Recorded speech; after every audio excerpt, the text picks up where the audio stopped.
These are the bearings I spun.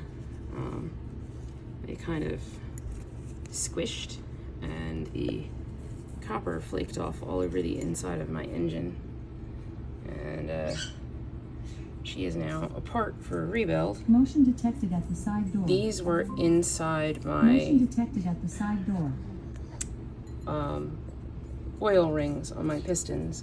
I'm not quite sure what they are, but they're plastic. That wasn't melted when I took it out. I checked to see if it was glass or plastic.